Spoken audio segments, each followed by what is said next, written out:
அக்கா இங்க கொஞ்சம் பாருங்களே.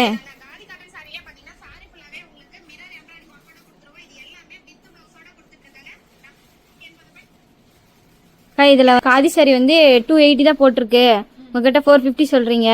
நீங்க எப்படி 450 கொடுக்குறீங்க? 280 தானே அப்படின்னு கேக்குறாங்க கஸ்டமர்லாம். இதுவா?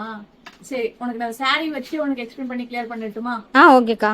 இது பாத்தீங்கன்னா நம்ம கிட்ட சேல் பண்ற சாரி இது வந்து பிளைன் சாரி. ரெண்டுமே வந்து நம்மளோட பிளைன் சாரி தான். இது வந்து நம்ம கிட்ட 350 ருபீஸ். இது வந்து உங்களுக்கு 250 அந்த சம்திங் நம்ம வந்து சேல் பண்ற பிரைஸ் இது. பட் ஆனா இந்த குவாலிட்டி நம்ம கிட்ட அவைலபிள் கிடையாது. இது கிளாத் பாத்தீங்க அப்படின்னா ரொம்பவே வந்து எப்படி சொல்றது, டிரான்ஸ்பரண்டா இருக்கும் அண்ட் வந்து சீக்கிரம் விலகக்கூடிய கிளாத்தா இருக்கும். நம்மளோட கிளாத்தை வந்து நீங்க டச் பண்ணீங்கன்னாவே உங்களுக்கு அந்த திக்னஸ் வந்து ஃபீல் ஆகும். நல்லா ஒரு திக்கான கிளாத்தா, நல்லா சாஃப்டியா இருக்கும். அண்ட் வந்து வித் பிளவுஸ் அப்படின்னா உங்களுக்கு 6.3 மீட்டர் அவைலபிள் இருக்கும். இல்லைன்னா லென்த்தான சாரியாவே அவைலபிள் இருக்கும். டசல்ஸ் பாத்தீங்கன்னா தெரியும், இதுக்கான டசல்ஸும் உங்களுக்கு டிஃபரன்ஸ் தெரியும். இதுல டசல்ஸ் எவ்வளவு மினிமலா இருக்கும், இதை விட இன்னும் மினிமலா கொடுக்குற டீலர்ஸ் கூட இருக்காங்க.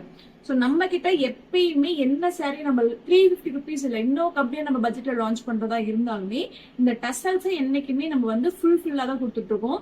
டசல்ஸுக்குன்னு தனியா மேக் பண்ற சார்ஜஸ் தனியா இருக்கு. 50 ருபீஸ் பர் சாரீஸ் வந்து நம்ம சார்ஜ் பண்றாங்க.